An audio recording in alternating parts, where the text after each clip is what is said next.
आज 7 जुलाई है।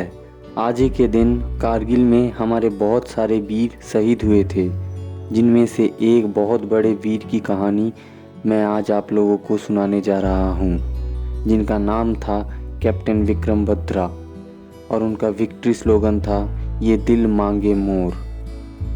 कैप्टन विक्रम बत्रा जैसे वीर का जन्म 9 सितंबर 1974 पालनपुर हिमाचल प्रदेश में हुआ था। उनके पिता गिरधारी लाल बत्रा और मां कमलकांता बत्रा थे। कैप्टन विक्रम बत्रा जुड़वा थे। कैप्टन विक्रम बत्रा का नाम था लव और उनके भाई का नाम था कुश। कैप्टन विक्रम बत्रा अपनी मिडिल स्टैंडर्ड की पढ़ाई पालनपुर के डीएवी पब्लिक स्कूल में किया था। उसके बाद उन्होंने अपनी सीनियर सेकेंडरी एजुकेशन पालनपुर के सेंट्रल स्कूल में किया। बाद में उन्होंने चंडीगढ़ में डीएलवी कॉलेज से बीएससी मेडिकल साइंस को लेकर पढ़ाई किया। Captain Vikram Batra first year में एनसीसी के एयरफोर्स विंग में एनसीसी करते थे।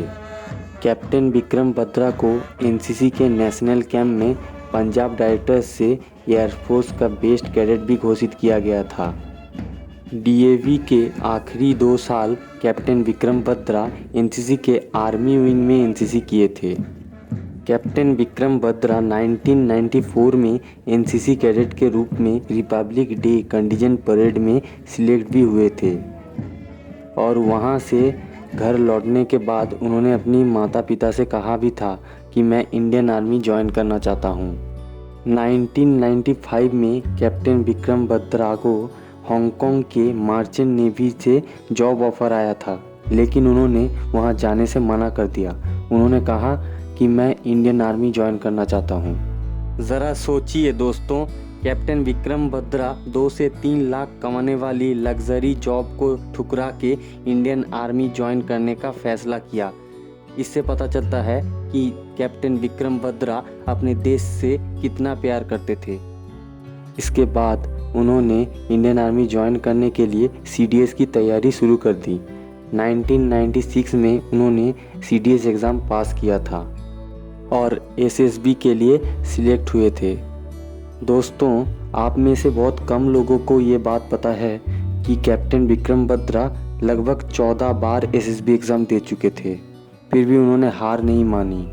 14 बार एसएसबी एग्ज़ाम देने के बाद उनका सिलेक्शन हुआ था और वो आईएमए चले गए ट्रेनिंग के लिए और आईएमए में 19 महीनों के ट्रेनिंग के बाद 1997 के 6 दिसंबर 13 जेएनके राइफल्स में लेफ्टिनेंट के पद पर कमीशन हुए थे। 1999 में जब कैप्टन विक्रम बत्रा होली में छुट्टी लेकर अपने घर आए थे तो उनको उनके दोस्तों ने कहा था, कारगिल में वार शुरू हो गया, तुम अपना ख्याल रखना। तब कैप्टन विक्रम बत्रा ने जवाब दिया, या तो बर्फीली चोटी पर तिरंगा लहरा कर आऊँगा, नहीं तो उसी तिरंगा में लिपटा हुआ चलाऊँगा, लेकिन आऊँगा ज़रूर। इसके बाद कैप्टन विक्रम बत्रा कारगिल के लिए रवाना हुए। कैप्टन विक्रम बत्रा को .4875 कैप्चर करने की जिम्मेदारी दी गई, लेकिन .4875 कैप्चर करना बहुत ही मुश्किल था, क्योंकि वहाँ पे पाकिस्तानियों ने अपनी ताकत बहुत बढ़ा दिया था। उनको हेवी आर्टिलरी सपोर्ट भी मिल रहा था और वो हेवी मशीन गन के साथ बैठे हुए थे वहाँ पर। और तभी कैप्टन विक्रम बत्रा अकेले आगे जाकर पाकिस्तानियों के 4 सैनिकों को अकेले ही मार डाला। अचानक कैप्टन विक्रम बत्रा को पता चला कि उनके एक साथी को पाकिस्तानियों ने गोली मारकर घायल कर दिया और फिर कैप्टन विक्रम बत्रा ने चिल्लाकर अपने साथी सूबेदार सिंह को कहा कि हम उसको बचाएंगे। कैप्टन विक्रम बत्रा और सूबेदार सिंह जब अपने साथी को बचाने जा रहे थे तो बहुत गोलियां चल रही थी, तो कैप्टन विक्रम बत्रा ने सूबेदार सिंह को धक्का मार के पीछे कर दिया और कहा कि तू बीवी बच्चे वाला है, मेरी तो अभी तक शादी नहीं हुई, तू पीछे रहना, मैं अभी उसको बचा कर लेके आता हूँ।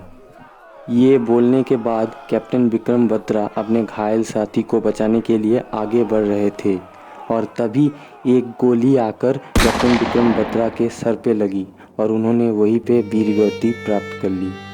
कारगिल वार ख़त्म होने के बाद 15 अगस्त 1999 को कैप्टन विक्रम बत्रा को हाईएस्ट गैलेंट्री अवार्ड परमवीर चक्र से सम्मानित किया गया। ये दिल मांगे मोर स्लोगन देने वाला वीर शहीद होने के बाद .4875 का नाम बत्रा टॉप रखा गया।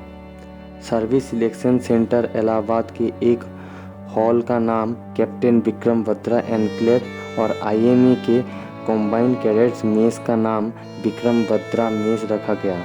कैप्टन विक्रम बत्रा बहुत ही जाबाज योद्धा थे। दोस्तों, कोई भी सैनिक छोटा या बड़ा नहीं होता, फिर भी कुछ सैनिकों के बारे में सुनकर हम बहुत प्राउड फील करते हैं, क्योंकि हम उस देश के वासी हैं जहां विक्रम बत्रा जैसे वीरों ने जन्म लिया था।